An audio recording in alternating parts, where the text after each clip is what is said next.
Joining us now to talk about the huge presence Kiss has had in the rock world for the past 5 decades is music publicist Eric Alper. Eric, how did Kiss change the game when they first debuted in 1973?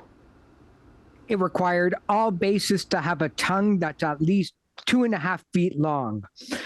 No, what they really did, I mean, people forget that Kiss was not really that popular of a band when they first started. In fact, their record label at the time, Casablanca, was almost close to bankruptcy. The band was almost close to bankruptcy themselves. Their first couple of albums just didn't really catch fire, as it were.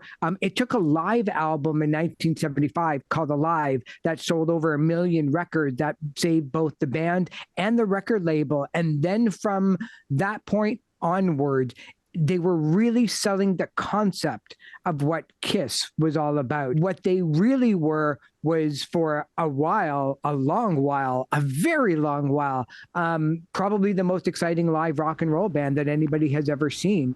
How were Kiss sort of the poster children for all things counterculture when they were at their peak popularity? They kind of went off on their own path from the very, very beginning. You know, they were a little bit disco, but they would never call themselves disco. Certainly some of their earlier hits like Rock and Roll All Night were disco tinge, I'm going to say.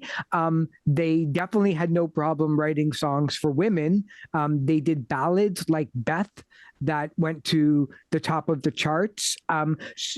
In terms of the counterculture, it's funny because when you say those two words together, you immediately think of like hippies from the 1960s. But the counterculture in the 70s and 80s were really straight ahead rock and roll, which they were. And then in the 80s, when everybody was going new wave, you had Duran Duran, you had the Eurythmics, you had the Cult and Wham, and all of these bands that were using synthesizers. They still refused to do any of that. They were probably more glammed up than any of them put together. So the fact that they've always kept going, doing what they wanted to do when they wanted to do it, was probably against what the counterculture was doing, what radio was doing. They didn't really care so much about having a radio hit after probably 1986, because they knew that really they weren't going to get it anyway. They were old by then, at least according to radio, but they just kept going, doing their own thing all those years ago. So they were never really part of the scene. The scene was just really them. Although they would probably say that in the 80s, bands like Poison and Motley Crue, rock bands that had males that were wearing makeup and female clothing, were probably a nod to what Kiss had done 10 years earlier. What kind of impact will Kiss leave on the genre of rock and roll? They probably showed better than anybody else that rock music can easily be a billion-dollar industry if you wanted it to be. There was absolutely no hindrance of licensing the name Kiss to one of the 10 to 15 to 20,000 products that you can get.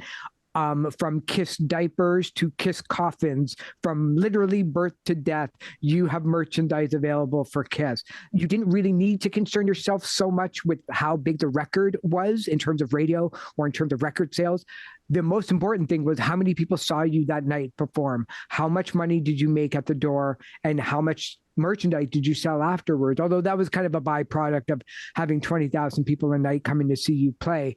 But it was the whole, what's important about rock and roll to them was the live aspect of it. Thanks so much for talking about this iconic band with us, Eric. No problem. Thanks for having me.